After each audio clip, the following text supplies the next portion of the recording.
how do you cool down when you fight? There's actually something called cool down styles. And Fuck this.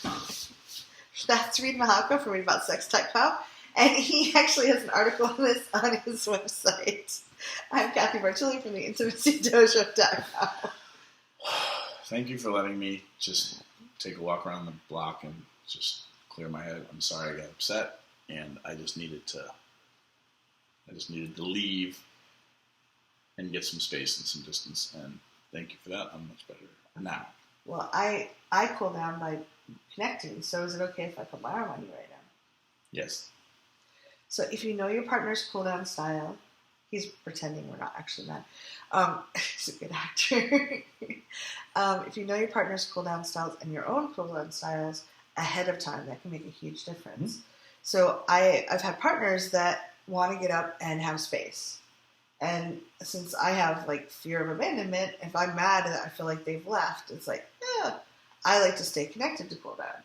So if you know how your partner cools down, that can make a huge difference. And your cool down styles may differ. Like for your family, you might need to like go not for a walk around the block, but for a drive, or move to China, And then for your intimate relationships, your cool down styles or the other person's cool down styles may shift too. So it's not that your cool down styles are the same for every relationship, but understanding that if you have a partner who needs to go for a walk and get some space or have some alone time as a means of cooling down so that they can come back and you can have a rational conversation. Knowing that about them can be really helpful because as they leave you, when they're angry, you have a different context. You're like, oh, thank you so much for taking care of yourself. I'll see you when you get back. And they're like, yes, but they say yes like that because they're freaking pissed off. Right. Or if the person can say, or if both people are upset, the person that needs to take the walk says, I need to go cool down, I'll be back. That can really reassure someone who might be triggered by someone leaving. Mm-hmm. And the same thing for the people whose cool down styles have remain connected. If you both have similar cool down styles, everything's fine. You're having a fight, you both stay there, and you be angry together in a way that hopefully calms you both down, right?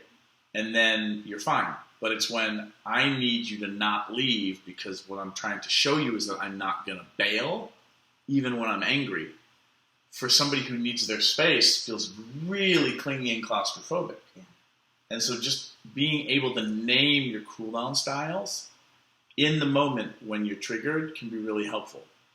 And you might want to be silly or something and make a little laminated card on the fridge that says your cool down style, their cool down style. So when you're having a fight, somebody just gets the card and just holds it so that you're reminded of what your cool down styles are in the moment. It's when you're triggered that it's the hardest. Yeah. And you're going to have good days where you're like super ninja communicator and you have the card or you speak it, and then you're going to have days when you're not, and then the situation just escalates. And the way that I like to teach people is whenever the shit hits the fan, whoever remembers to unplug the fan first is helping the situation. And it doesn't matter who does it, because you're going to have good days and bad days. But who can help remember what the cool down styles are and unplug the fan rather than being like, oh, that's your bucket of shit you're going to put on the fan, huh? Well, hang on. I've been saving this bucket for years. And people start bringing in like things from 5 years ago. Yeah, and that doesn't help. Right. And one of the things I love that you taught me this. You said that you and Allison, when you're just having an intense discussion, and we even do it for business stuff, is you just keeping in contact a little bit, just so like if we're like, no, we don't want to do that, like it just still we care about each other. Yeah. Something that works really well for when I coach people who are really mad at each other is I have them sit on opposite sides of the couch, but they have a foot touching, like they just kind of put their legs out, which can be interesting because I'm pushing you away with my leg, which is usually a very strong muscle, right? And we're still connected.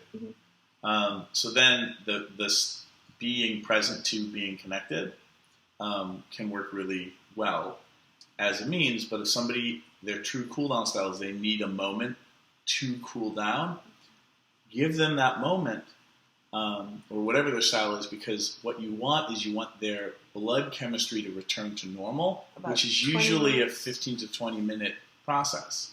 And the British built it into their culture. People get surprised, freaking out, won't make tea. And the time, if you actually time it, the time it takes to boil a pot of water, make tea, and drink most of it is about 20 minutes. I don't know if British culture knew that, but I just think that that's clever. Well, and also drinking something warm or like that warm liquid or some food can help your survival brain feel like it's not under direct attack. Yeah, and there's something I learned from Cathy is when you're super triggered, start sipping water. Either something cold or something warm usually helps your brain get it. Yeah, because if you're sipping water, you're telling your brain it's not being chased by a wild animal. Yeah, because most people are not, when they're being chased by a saber-toothed tiger, are not sipping a cool, refreshing beverage while they're running. Yes. So these are little hacks, but the context and being able to communicate those contexts and self-awareness, that's the key. What are your cool down styles? We hope this helped. Leave them below.